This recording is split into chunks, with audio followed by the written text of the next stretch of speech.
Tom abruptly awakened to the profound silence. An issue was present.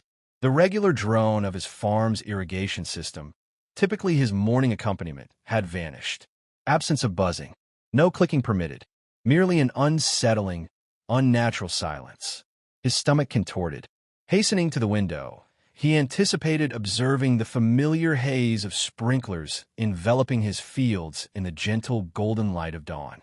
Instead, he observed arid soil, stagnant pipes, and his livestock restlessly wandering near the barn. Fear surged within him as he rushed outside, his boots stirring up dust en route to the breaker box. His fingers struggled with the metal lock, forcefully opening it.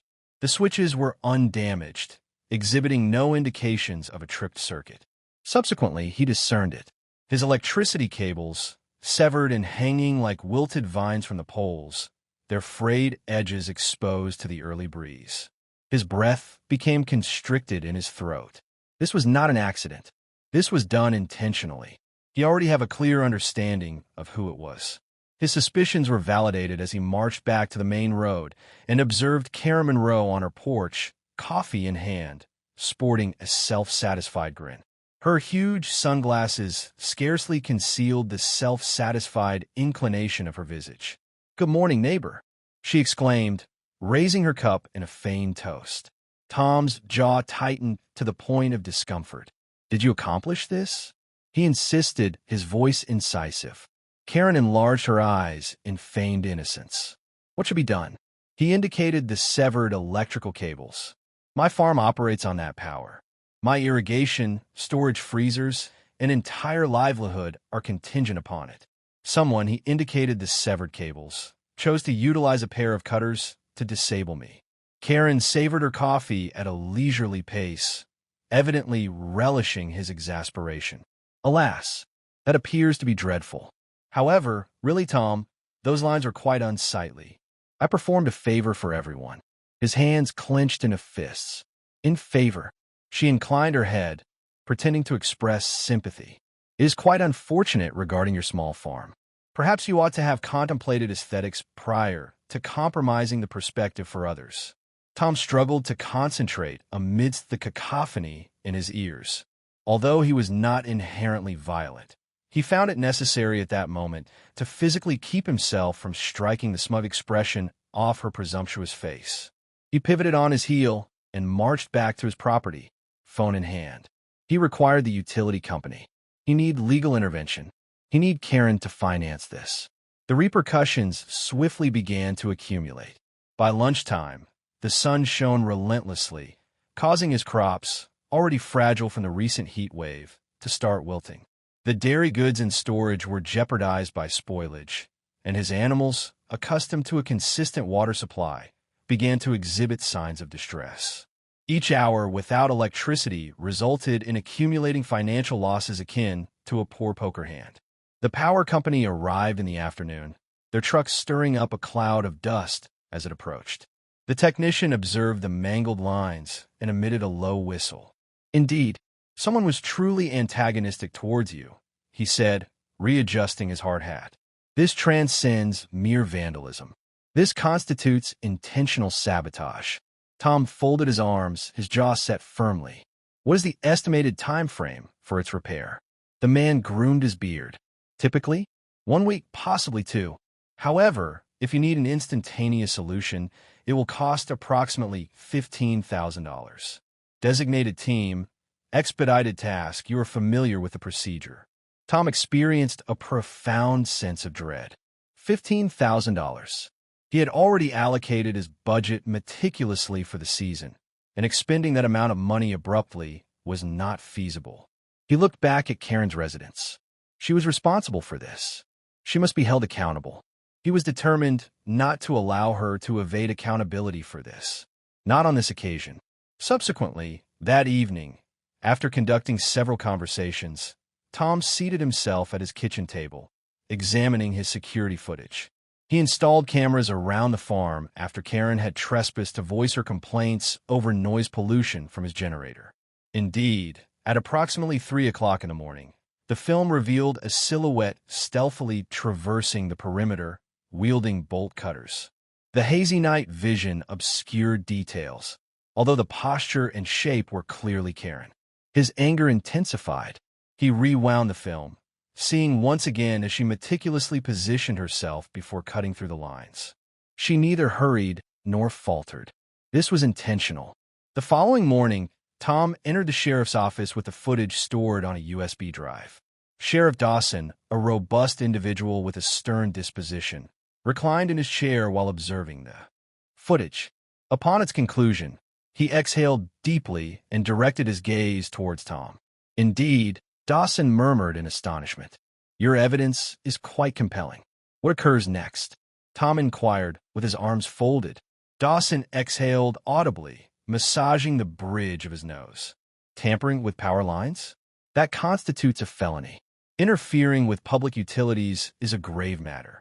She may face a monetary penalty or incarceration, contingent upon the judge's decision." Tom remained unperturbed. "Acceptable." The sheriff scrutinized him for a brief interval. "Are you certain you wish to proceed with this? Litigations can become convoluted." Tom's demeanor remained steadfast. She incurred expenses amounting to thousands. She was well aware of her actions and stood on her porch, smiling about them. Dawson emitted a subdued giggle. Understood. Less instill regret in her. By afternoon, an official notification was sent to Karen's residence, telling her of the legal proceedings initiated against her. Tom saw from afar as she opened the paper, her demeanor transitioning from amusement to annoyance to sheer panic. She pivoted, saw Tom positioned by his truck. "Are you earnest?" she screamed, advancing towards him, brandishing the document like a standard. Tom remained unperturbed. "Utterly earnest. This is not permissible. I was merely perpetrating a felony?" He interjected seamlessly. "Indeed, that is just what you accomplished." Her face became a mottled hue of red. "Oh, please, Tom. This is absurd. It consists merely of wires. You are exaggerating this situation significantly." "Attempt to convey that to the judge," he remarked, gesturing toward the sheriff's vehicle stationed beside the road. Karen's mouth opened and closed akin to a fish struggling for oxygen. For the first time since a relocation, she was not exhibiting a sneer. She was not patronizing. She was in a state of fear, while Tom relished each moment of it. When she re-entered with a forceful bang of her door that shook the windows, Tom was confident of one thing. This was merely the inception. He was not merely going to achieve victory. He intended to ensure she was held accountable for all her actions. If she believed she could extricate herself from this situation, she was mistaken.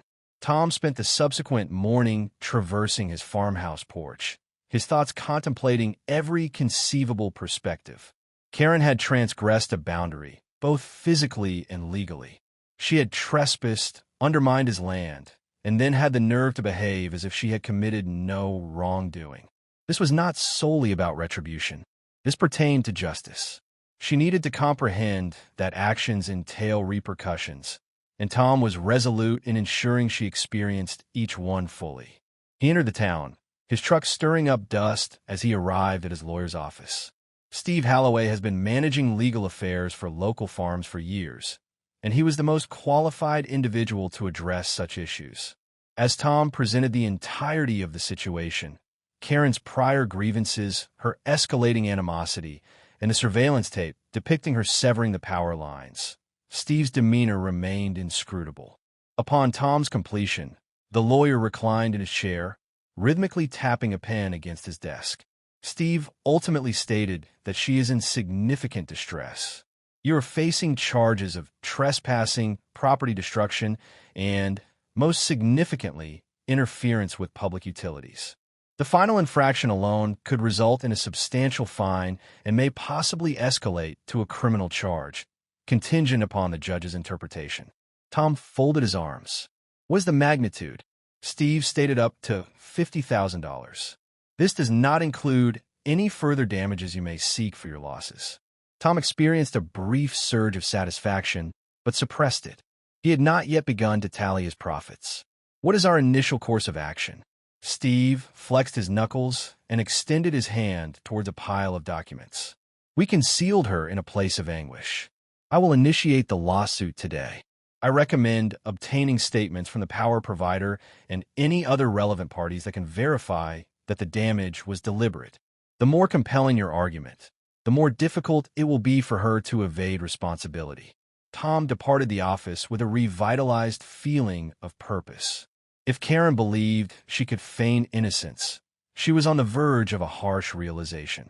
Upon arriving at his farm, he was immediately communicating with the electricity company, soliciting an official assessment of the damage and the associated repair costs. The individual on the opposite end of the line did not falter. We have already documented that. The technician stated that this is not the first instance of encountering such a maneuver.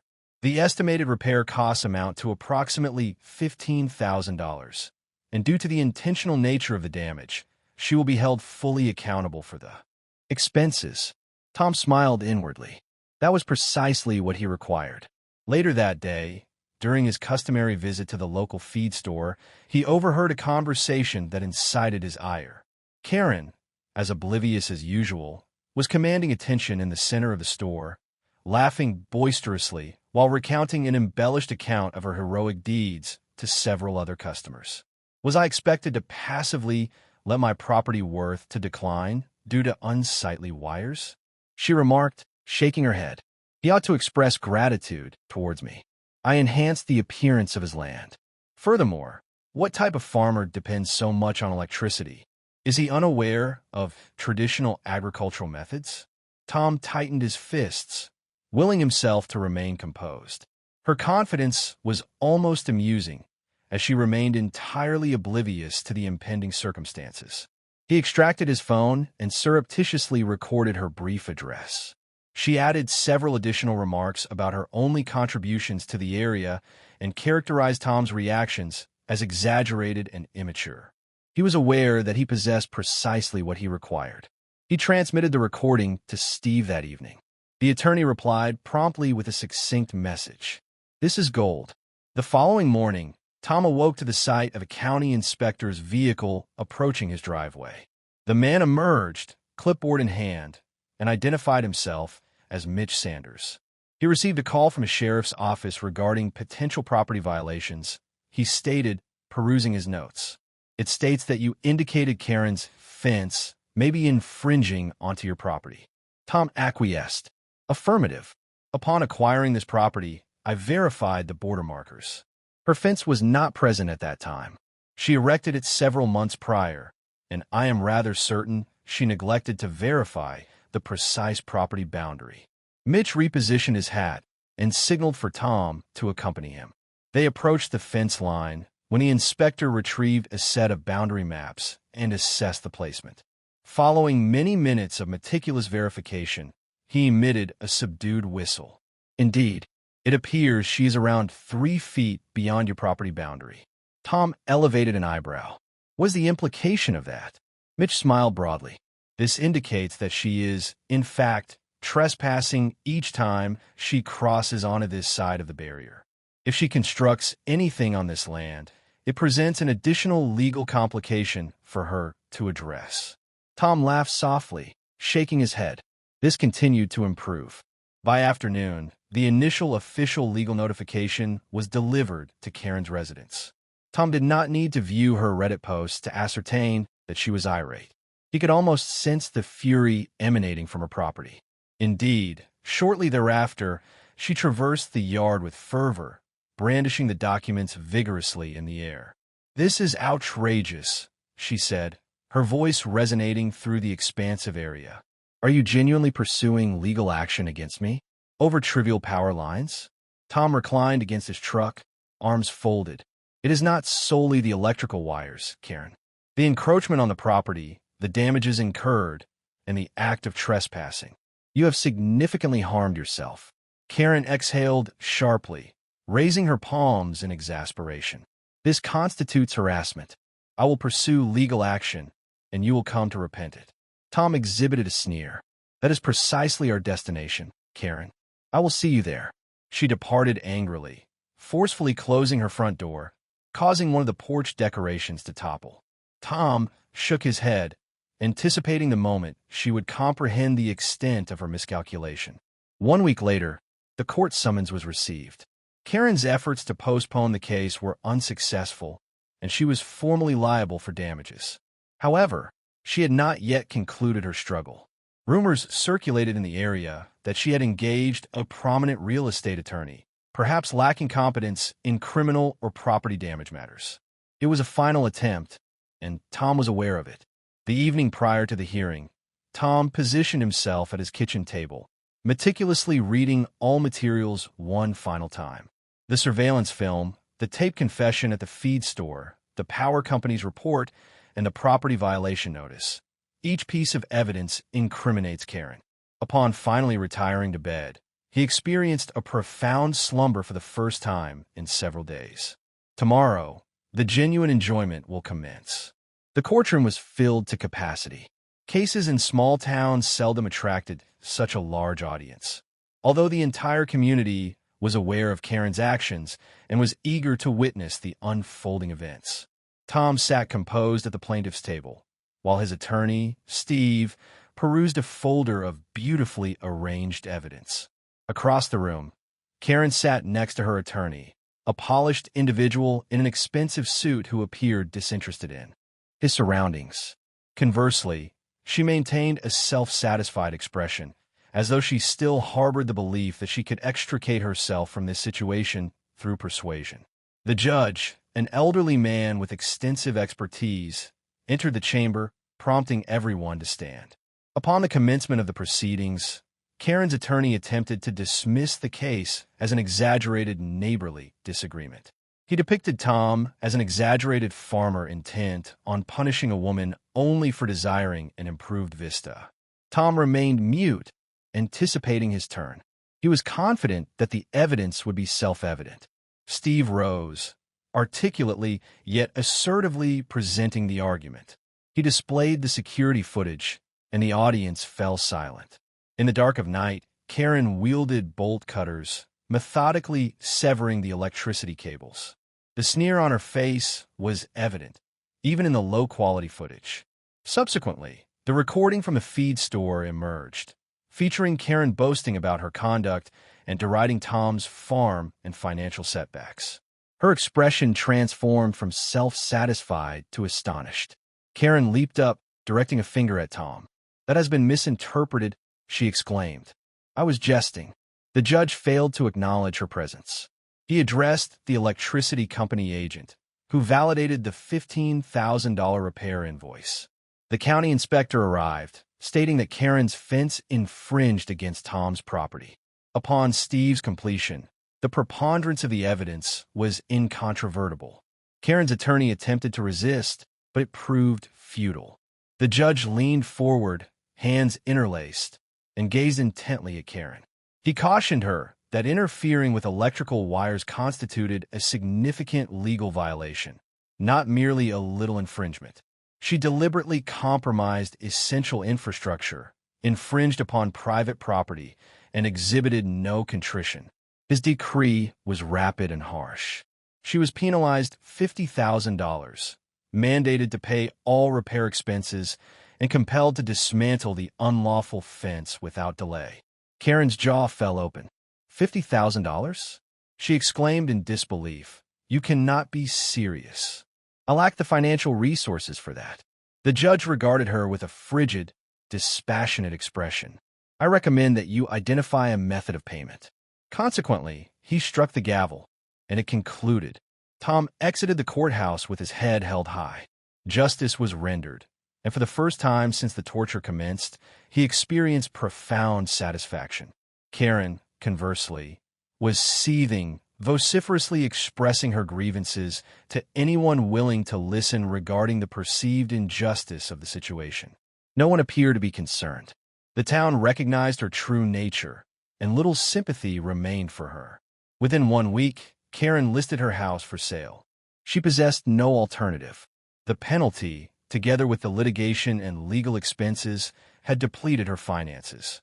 Speculation circulated that she attempted to negotiate her escape from the payments, although no one was inclined to assist her. She had severed too many connections. Subsequently, Tom had few interactions with her. Nonetheless, He found amusement at learning that the individual who purchased a residence was an engineer employed by the power company. Paradoxically, the new proprietor intended to install additional electricity lines, enhancing the infrastructure for the entire region. Karen had exerted considerable effort to eliminate them.